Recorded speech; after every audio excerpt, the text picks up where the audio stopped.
The UHS continuum is a dense, noisy overlap background, constantly rippling with activity. At its center sits a localized configuration we call a core. This environment is entirely saturated with movement, leaving a naked core exposed to every bounded perturbation that passes through the modeling substrate.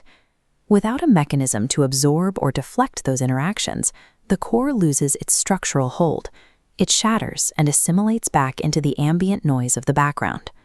Structural survival requires an invisible landscape to anchor the core's position and an intelligent boundary to filter the noise. In this model, persistence depends on the specific mathematical geometry of two structures, wells and shells. The well serves as the baseline anchor, an attractor basin hosting the core at its lowest point. When a routine disturbance strikes, the core rolls back to the center. It only breaks if energy exceeds the basin's depth, a limit we call the escape condition. By continuously correcting small deviations, wells provide a baseline capture and return tolerance before any physical barriers are even engaged. The system relies on the shell, a dynamic control structure regulating exchange. Organized into bands with specific thresholds, it absorbs low-amplitude noise at the edge. A larger wave might phase through an outer layer, only to be channeled to the core by an inner one. Shells act as information sorting algorithms, regulating exchange to keep the core active without letting the background overwhelm it. This architecture faces a specific limit when multiple systems crowd together and their boundaries overlap.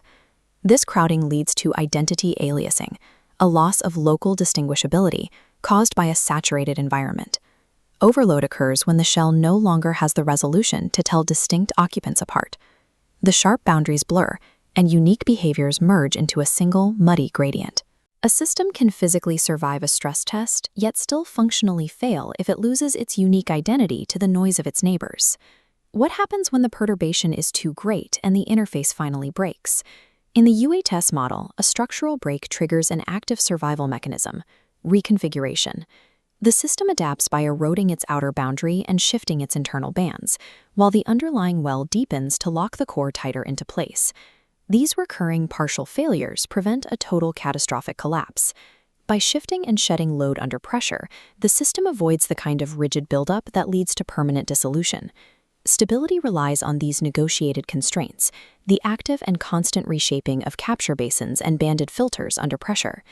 We have realized a stable UHS entity, a persistent core anchored in a well and protected by an intelligent shell. The objective of this architecture is safe, regulated interaction within the continuum, rather than absolute isolation. With their individual identities secured, these nodes are now capable of reaching out to their neighbors. These protected shells are the prerequisites for building harmonic bridges, the stable, long-range connections that form the backbone of massive communication networks.